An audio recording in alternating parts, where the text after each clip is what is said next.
Assalamualaikum warahmatullahi wabarakatuh. Halo, kembali lagi dengan kami channel Fakta Kehidupan. Kemarin sudah banyak banget yang komen-komen, bahkan mengirimkan cerita untuk dibawakan. Kami ucapkan terima kasih untuk kalian semua ya. Semoga dimanapun kalian berada, tetap dalam keadaan sehat walafiat dan dalam lindungan Tuhan Yang Maha Esa. Kali ini kami akan menceritakan kisah yang tentu saja nama dan tempat sudah kami samarkan. Kisah kali ini menceritakan tentang setiap malam aku menahan lapar demi anakku. Saat tetanggaku datang, aku terkejut saat dia tiba-tiba lakukan ini. Pasti banyak banget yang penasaran dengan kisah ini. Gak usah lama-lama lagi deh, kita langsung masuk ke ceritanya.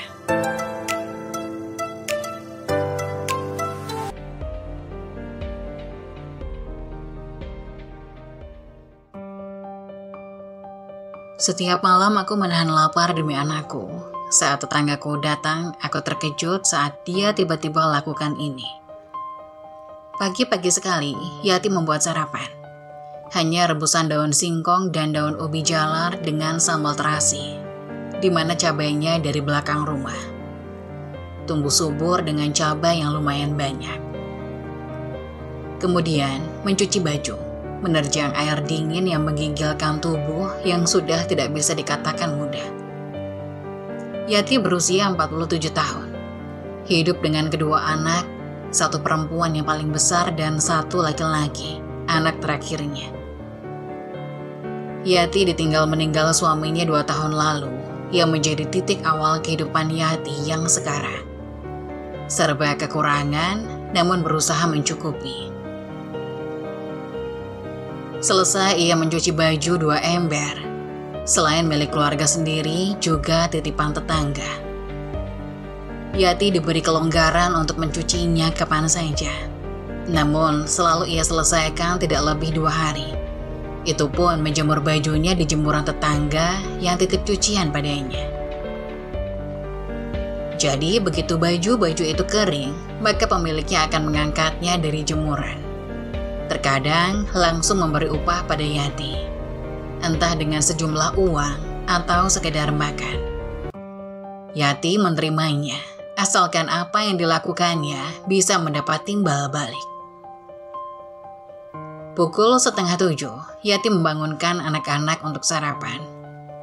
Mereka akan mencuci muka, lalu duduk di karpet yang ada bekas cakaran kucing, beserta kulitnya yang menggelopek. Wajar saja, ia mendapatkannya di tempat sampah seminggu lalu. Selain masih bagus dan tidak mengurangi fungsinya, Yati akan mengambil benda itu. Anak-anak Yati tidak pernah protes dengan apa yang ia konsumsi setiap harinya. Walaupun dulu saat suami Yati masih ada, mereka akan setidaknya makan ayam 2 kali dalam 1 bulan. Sekarang, entah bagaimana rasa ayam goreng. Mereka sudah lupa dan tidak pernah berkeinginan memakannya, karena itu tindakan boros untuk saat ini. Akan tetapi, Yati selalu ingin membelikan kedua anaknya makanan yang enak. Namun entah kapan, belum tahu pasti karena uang yang ia pegang selalu pas dan tidak lebih. Setelah sarapan, Yati hendak mencuci piring. Tapi lebih dulu diambil alih oleh anak pertamanya, yaitu Ais, anak perempuannya. Kamu pergi main saja, biar ibu. Yati tidak mengizinkan anaknya untuk melakukan apapun untuk rumah, karena tidak ingin membebani anaknya. Sudah hidup dengannya saja, sebuah penyesalan dan rasa bersalah Yati. Sekarang malah anaknya mau membereskan pekerjaan rumah. Yati tidak ingin anaknya seperti babu begini. Gak ada temen bu, mereka semua sekolah, paling pulangnya jam 1:30. Ais bicara dengan santai.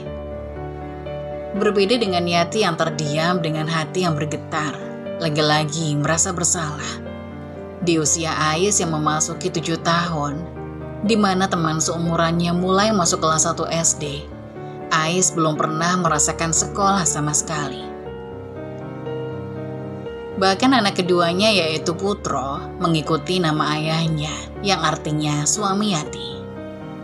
Putro yang berusia 4 tahun seharusnya sekolah TK sebagai dasar bagi anak mengenal dunia persekolahan. Namun apa daya Yati? Ia terlalu takut dengan banyaknya biaya yang akan menyelimutinya yang mungkin saja akan memaksa Yati mengajukan hutang.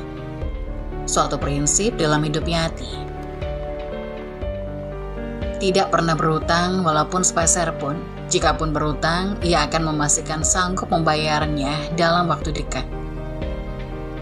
Yati melipat baju tetangga yang sudah seminggu pergi keluar kota dan kemarin sudah pulang. Ia akan menyerahkan baju yang dititipkan seminggu yang lalu sebelum pergi. Ia merapikan baju kemudian dimasukkan ke dalam plastik. Kelemahan Yati jika ingin membuka jasa laundry adalah memaksa tidak menggunakan setrika demi menghemat pengeluaran listrik. Kemudian ia yang mencuci dengan tangan, di mana terkadang Yati mendapat lecet di jari jemarinya. Yati hendak mengantar pakaian itu. Ais menghentikan, mengambil plastik berisi pakaian dan tangan Yati. Biar Ais. Ibu istirahat dulu saja, habis ini mau ke warung-warung kan? Simpan tenaga ibu sampai nanti sore. Lanjut Ais, sebelum memakai sandal untuk pergi. Juga mengandeng Putro di tangan kirinya. Melihat keduanya jalan di pinggiran dengan hati-hati, membuat hati Yati menghangat. Seberapa banyak kali Yati menyuruh mereka bermain ataupun diam saja, Ais akan selalu menyela pekerjaan yang dilakukannya lalu mengambil alih. Seperti yang sudah ia lakukan barusan. Waduh, Yati, maaf. Warung gak lagi rame, saya bisa cuci-cuci mangkoknya sendiri. Ucap penjual warung soto itu begitu melihat Yati memamerkan senyum ramainya. Yati mengangguk. Ia berpamitan lalu pergi ke warung berikutnya. Namun hal sama terjadi. Warung mie ayam juga sedang tidak ramai. Begitu terus Yati menghampiri warung ke warung. Entah mengapa hari ini Yati tidak mendapat apapun. Ia akhirnya menghampiri warung bubur kacang hijau. Yati baru melihat warung itu untuk pertama kalinya. Mungkin baru buka. Ia dengan sopan masuk, bertemu penjual yang sedang sibuk. Menyuruh Yati untuk turut mengantri seperti pembeli yang lain. Akan tetapi, Yati tersenyum sungkan. Semakin mendekat kepada penjual yang sedang menggunting roti tawar. Bu, saya boleh bantu cuci mangkok piringnya? Ucap Yati dengan suara pelan, namun memastikan penjual itu mendengar permintaannya. Penjual itu diam, tapi tetap melakukan aktivitasnya, seolah mengabaikan Yati. Yati menghela nafas, ia mundur perlahan untuk memberi jalan kepada penjual agar leluasa melayani pembeli. Seperti tidak mendapat harapan lagi, Yati perlahan berbalik, hendak mencari warung yang lain. Namun, wanita dengan serbet di lengannya itu memanggil Yati. Mbak, bangku itu tolong dibersihkan, nanti taruh di belakang ya. Tuturnya sambil tersenyum manis. Begitu Yati berbalik, menunjuk bangku pojok yang kosong dengan tumpukan mangkok di meja. Yati tersenyum sumringah, ia mengangguk mengucapkan terima kasih sambil bergegas membersihkan bangku itu. Kemudian bangku yang lainnya. Selain itu, ia akan mencuci tempat kotor yang akan segera digunakan lagi oleh penjual. Yati melakukannya dengan senyuman, membuat pembeli senang melihatnya. Bahkan turut menyapanya dan mengajaknya mengobrol. Dari pagi, beranjak ke siang, matahari sudah berada tepat di atas kepala. Teriknya seolah membakar seseorang yang lewat tanpa peneduh. Bahkan, kumandang azan duhur mulai terdengar. Mengetahui warung mulai sedikit senggang, Yati izin melaksanakan sholat terlebih dahulu. Begitu pula penjual yang memperkenalkan diri dengan nama Ayu, Bu Ayu.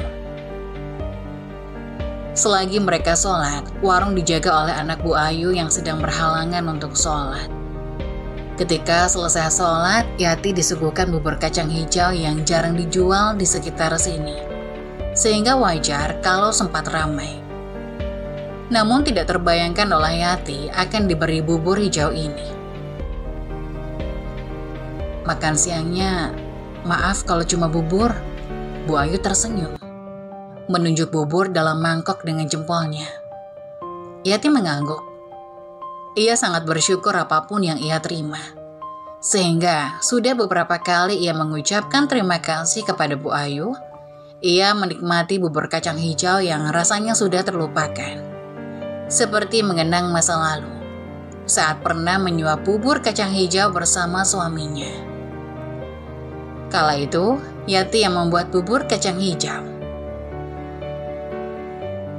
Dirasa warung dalam kondisi stabil, Yati pamit untuk pulang. Sebelum itu, ia diberi 3 bungkus bubur kacang hijau yang katanya untuk anak-anaknya di rumah. Lalu sebuah uang di genggaman tangannya. Yati mengucapkan terima kasih sebanyak-banyaknya. Padahal yang dilakukannya tadi tidak seberapa, namun yang diberikan Bu Ayu melebihi ekspektasinya. Sampainya di rumah, Yati tidak menemukan kedua anaknya.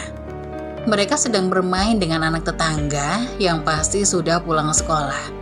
Ia menyimpan bubur di atas meja di dapur, kemudian pergi ke kamar, membuka lemari kecil di samping tempat tidur. Ia menemukan kertas tagihan yang sudah dari 2 bulan lalu belum dibayar. Ia mengambilnya, menggabungkan uang dari Bu Ayu dengan uang yang sudah ia siapkan di lipatan kertas tagihan, sehingga jumlahnya sekarang sudah pas. Yati akan pergi membayarnya. Yati menghela napas lega saat keluar dari warung dengan tagihan yang sudah ia bayar. Meskipun hanya sebagian dari sekian banyak tagihan yang menunggu, setidaknya ini salah satu hal yang bisa dia selesaikan hari ini. Langkahnya tergesa-gesa menuju rumah, merasakan beban berat dari tanggung jawab sebagai ibu tunggal yang harus mengurus segala kebutuhan anak-anaknya. Sesampainya di rumah, Yati disambut oleh kegaduhan di dapur. Anak perempuannya, Ais, dan anak laki-lakinya, Putro, sedang sibuk dengan bungkusan bubur kacang hijau yang Yati bawa dari warung. Namun suasana riang itu terganggu oleh tangis Putro dan bungkusan bubur yang tumpah di lantai. Apa yang terjadi di sini? Tanya Yati mencoba menenangkan suasana. Ais menjelaskan dengan cepat. Putro menarik plastiknya terlalu keras, jadi buburnya jatuh dan tumpah. Putro menangis lebih keras, merasa bersalah karena telah membuat bubur tumpah dan membuat Ais marah. Yati mendekati Putro dan memeluknya lembut, mencoba menenangkan. Tenang nak, itu hanya kecelakaan kecil. Yang penting kita bisa membersihkannya bersama-sama. Ais sudah sibuk membersihkan tumpahan bubur dengan lap. Yati tersenyum lembut melihat usaha keras anak-anaknya untuk membersihkan kekacauan yang mereka buat. Baiklah, sekarang sudah bersih, mari kita makan bubur kacang hijau. Anak-anaknya pun bersemangat. Mereka duduk di meja makan. Yati memanaskan kembali bubur kacang hijau di atas kompor dan membaginya ke dalam mangkuk untuk masing-masing anak. Ais berkomentar dengan senyum cerah. Bubur kacang hijau menjadi makan malam kita hari ini, Mah. Yati merasa hangat di hatinya. Meskipun hanya bubur kacang hijau, namun ia bisa melihat kebahagiaan di wajah anak-anaknya. Mereka tampak begitu bersyukur dan tidak sabar untuk menikmati bubur itu bersama. Sudah lama kita tidak makan bubur kacang hijau, Mah, kata Putro dengan mata berbinar, walaupun kata-katanya belum terlalu jelas. Terima kasih, Bu. Yati tersenyum bahagia melihat kegembiraan anak-anaknya. Sebagai ibu tunggal, ia seringkali harus menghadapi tantangan finansial dan emosional yang besar. Tetapi melihat anak-anaknya bahagia dengan hal-hal sederhana seperti bubur kacang hijau, membuat segala pengorbanannya terasa sepadan. membuat segala pengorbanannya terasa sepadan. Mereka pun mulai menikmati bubur kacang hijau dengan lahap. Suasana di meja makan menjadi hangat dan penuh tawa. Yati melihat kebahagiaan di wajah anak-anaknya, dan itulah yang membuatnya merasa puas, meskipun mungkin ia harus melewatkan makan malamnya sendiri. Melihat anak-anaknya bahagia adalah hadiah yang tidak ternilai bagi Yati. Di malam itu, mereka berbagi cerita, tertawa, dan saling mengingatkan satu sama lain betapa berartinya keluarga mereka. Yati menyadari bahwa cinta seorang ibu adalah tentang memberikan yang terbaik untuk anak-anaknya.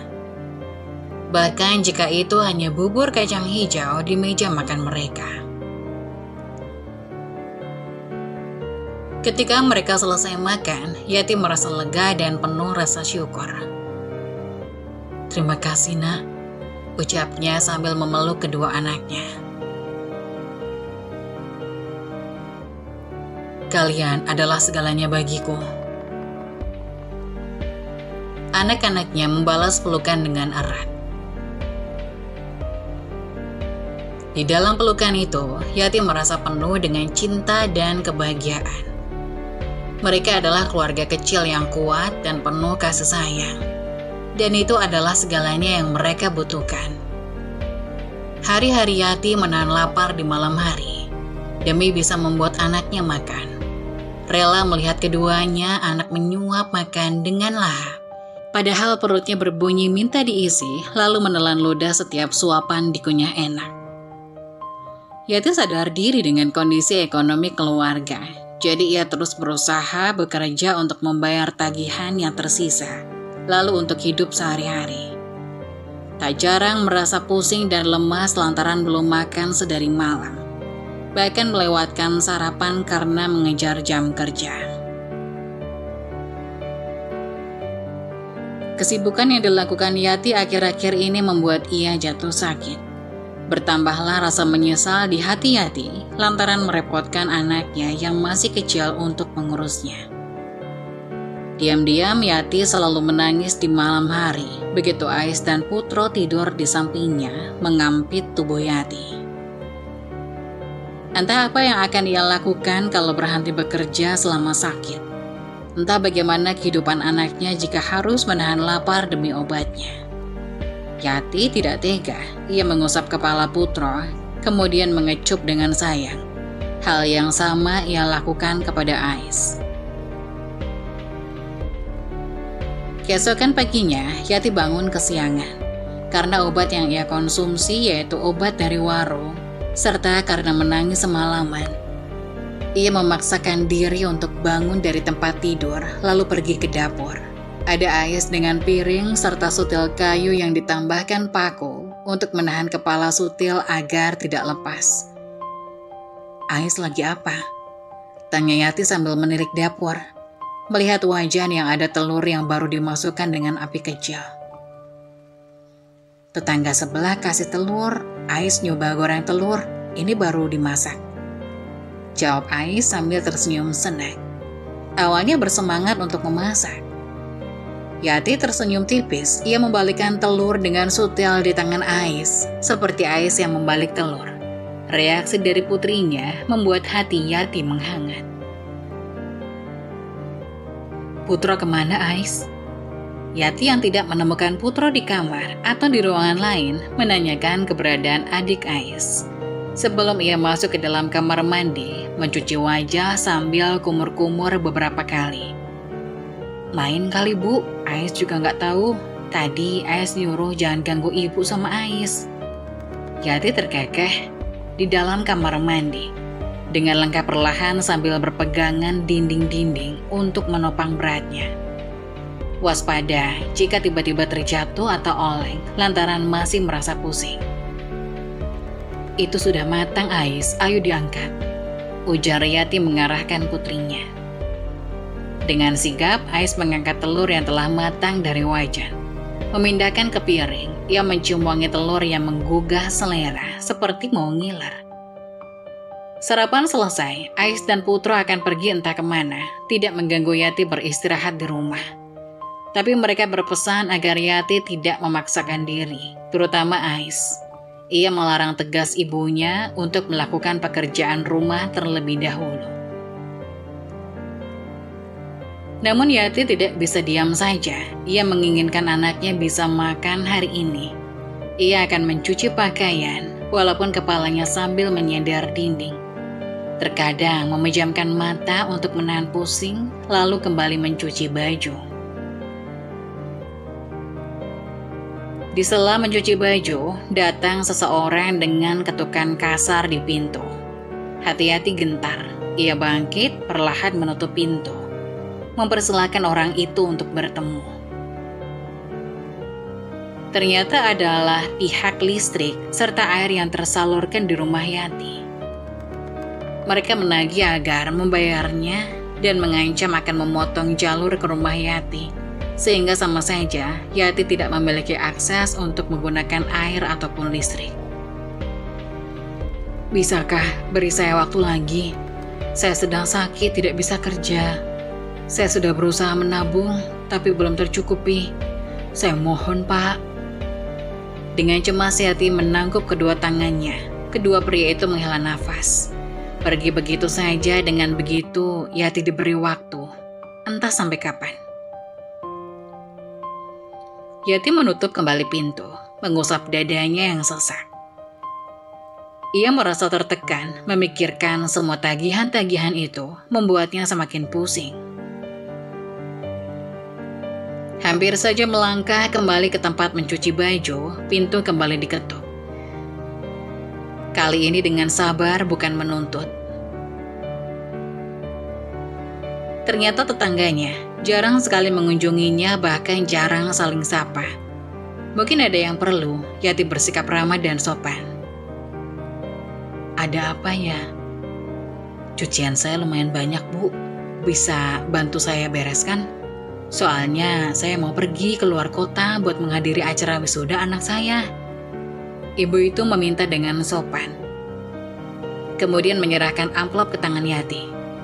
Saya bayar di awal ya, keburu gak ada uang buat bayar nanti.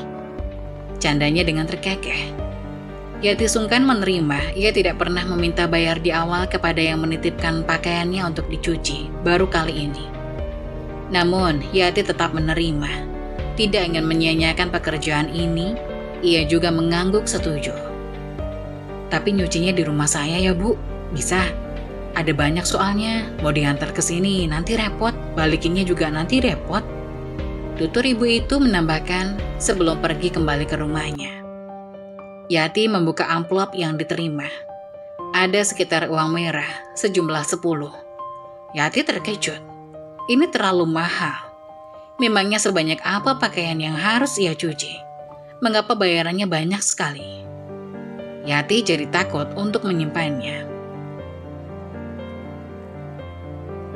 Walaupun begitu, Yati tidak akan menggunakan uang itu sebelum pekerjaannya selesai.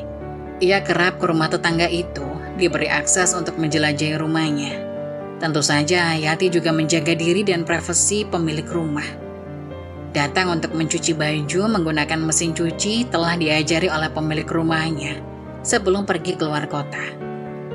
Dari uang itu, Yati bisa membayar tagihan sampai lunas, bahkan untuk bulan depan. Tak hanya itu, tetangganya juga mendaftarkan Ais serta Putro ke sekolah, di mana Yati tidak pernah menduganya. Tetangganya bilang, Yati harus membayarnya dengan membantunya mengurus rumah karena akan jarang pulang. Yati sungguh bersyukur atas semua yang diberikan tetangga yang dimilikinya. Kini, ia seperti kiriman dari Allah Subhanahu wa Ta'ala sebagai pertolongannya.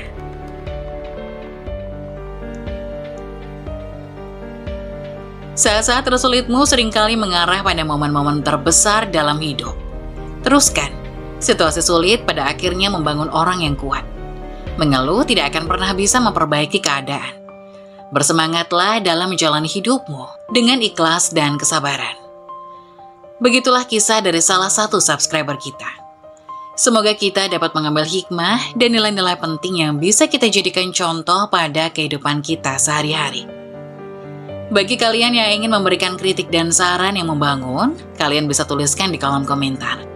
Kalian juga bisa membagikan kisah kalian untuk kami bawakan lewat nomor yang ada di kolom deskripsi. Jangan lupa tetap dukung channel kami dengan cara like, komen, dan subscribe, serta tunggu video-video selanjutnya. Sekian dari saya, terima kasih. Wassalamualaikum warahmatullahi wabarakatuh.